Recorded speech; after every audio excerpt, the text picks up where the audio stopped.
আমার সাথে আমার মা বাবার আরো 10টা সন্তান আছে। আমরা 11 জন ভাই বোন, 6 জন ভাই। আমাদের মধ্যে আমরা 4 জন আলেম, একজন ইঞ্জিনিয়ার, আরেকজন ব্যবসায়ী, মাস্টার ডিগ্রি হোল্ডার।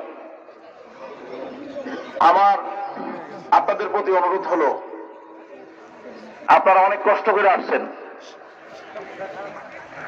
আপনারা যে কষ্ট করে এতক্ষণ সময় দাঁড়া রয়েছেন, এর ঋণ শোধ করার ক্ষমতা আমাদের নাই। তবে একটা কথা আপনাদেরকে একটা শুভ সংবাদ দেয়, সেটা হলো আল্লাহর হাবিবের ঘোষণা হলো, যদি কোনো মানুষ আল্লাহর ওলিদের জানাজা পড়তে আসে, আল্লাহ রাব্বুল আলামিন জানাজা পড়ার আগে তাদেরকে আল্লাহর ওলি বানায় রাখে। যারা আল্লাহর ওলি জানাজা পড়তে আসে তাদেরকে আল্লাহর ওলি বানায় দেয়। কোন আল্লাহর ওলি যদি কোনো গুনাহগারের জানাজা পড়তে আসে, তা আল্লাহ পাক আগে গুনাহগারকে ওলি বানায় জানাজা যারা পড়তে আসে তাদের খাতিরে। এবং যারা এই জানাজার নামাজে 3 কাতারের বেশি মানুষ হয়, আল্লাহ রাব্বুল আলামিন ফরমান তাকে ক্ষমা না করতে আল্লাহ পাকের লজ্জা লাগে। আমরা যারা এত দূর থেকে আসছি, আপনারা যারা এত দূর থেকে আসছেন, একটা কথা শোনেন, আপনাদের অনেক কষ্ট হয়েছে, কিন্তু এই কষ্টের জন্য আপনারা এতক্ষণ দাঁড়া রয়েছেন জানাজা পড়ার জন্য আল্লাহর একজন ওলি, আল্লাহ রাব্বুল আলামিন আমাদের সকলের আমল নামায় উহুদ পাহাড়ের সমান সব আল্লাহ পাক আমল নামায় দান করবে।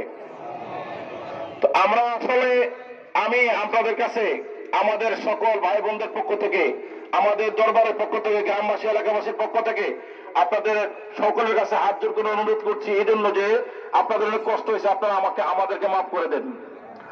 আপনারা আমার আব্বার জন্য দোয়া করতে আসছেন, যতদিন বেঁচে থাকবেন আমার আব্বার জন্য দোয়া করবেন। আমার আব্বা সবসময় আমাদের জন্য দোয়া করছে, আপনাদের জন্য দোয়া করছে।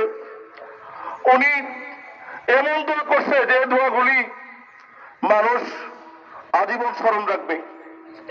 উনি রাসূল পাকের এমন প্রেমিক ছিলেন, উনি যখন রাতে রাসূল সাল্লাল্লাহু আলাইহি সাল্লাম পাঠ করতেন, ওনার রাতে রাসূল পড়া অবস্থায় আল্লাহর অনেক বান্দা বান্দির রাসূল পাকের জিয়ারত হয়েছে। আমার কানে আমি শুনেছি, আমার সামনে উনি বলেছে। আমার আব্বাজানকে আল্লাহ যেন কবুল করেন, সাথে সাথে আমাদের সবাইকে যেন আল্লাহ পাক কবুল করেন। আল্লাহ যেন আমার আব্বার জীবনের সমস্ত খাতা কসুর মাফ করে দেন। আল্লাহ যেন আমাকে, আমার ভাইদেরকে আমার আব্বাজানের দেওয়া পথ অনুসারে চলা তৌফিক দান করেন। আসলে ভাই, আমি আসলে এই দরবারের গতিশীল হওয়ার যোগ্য না, কিন্তু আমার ভাইদের অনুরোধ এবং আপনাদের ভালোবাসা, আমি যেন আপনাদের সাথে থাকতে পারি, আমি যেন দরবারের খেদমত করতে পারি, গদিনীশীল হিসাবে না, আমার বাবার গোলাম হিসাবে, আমার বাবার সন্তান হিসাবে। আল্লাহ যেন আমাকে কবুল করেন, আমার ভাইদেরকে কবুল করেন। সকলে মিলে আল্লাহুম্মা আমিন।